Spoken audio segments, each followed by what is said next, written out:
अगर आप भी चाहते हैं बिट्टू मलंगिया इंटरटेनमेंट का ऑडियो वीडियो सबसे पहले आप तक पहुंचे, तो लाल बटन को दबाकर चैनल को सब्सक्राइब करें और बेल आइकन दबाना ना भूलें। प्रेम से बोले छठी मैया की जय। छठी मैया की। आप सुन रहे हैं बिट्टू मलंगिया एंटरटेनमेंट को। छठी मैया के हम छठ मना लिए, ओही दिन से उपास रखलिए।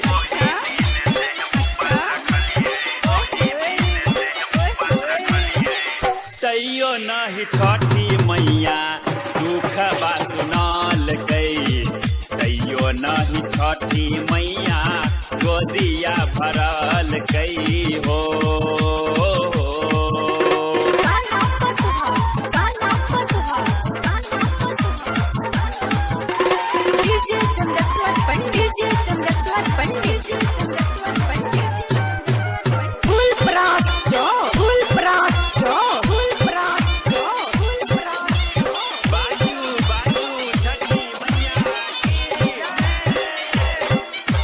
हाजीपुर से हम केरा मंगलिए, खाजा बुसबा से हम डाला सजलिए।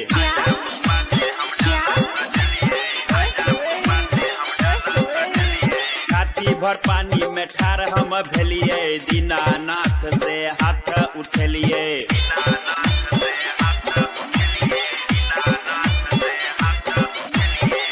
तैयो नहीं छठी मैया बिनती सुनाल गई, तैयो नहीं छठी मैया गोदिया भरल गई हो।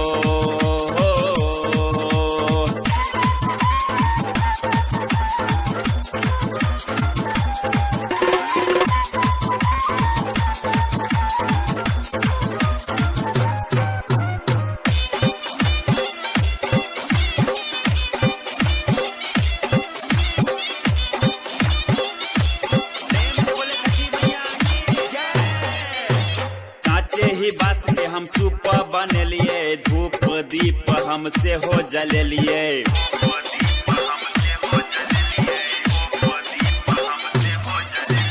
बेनीपट्टी से हम नारियल मंगलिए, सुबह शाम हम भोग लगलिए।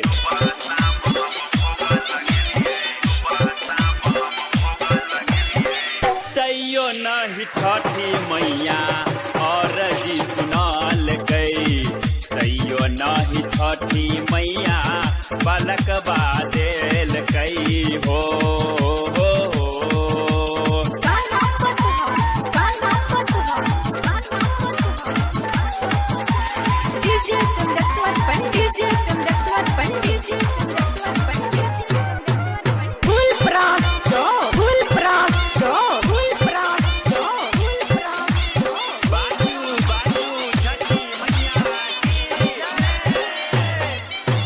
छठी मैया के हम मूरन मान लिए, डंडे बैसकी से हो कर लिए।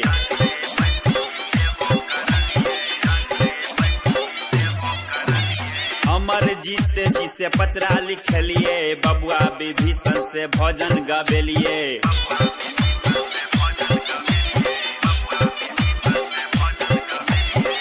तैयो नहीं छठी मैया दुख बा सुनाल गई, तैयो नहीं छठी मैया गोदिया भरल गई।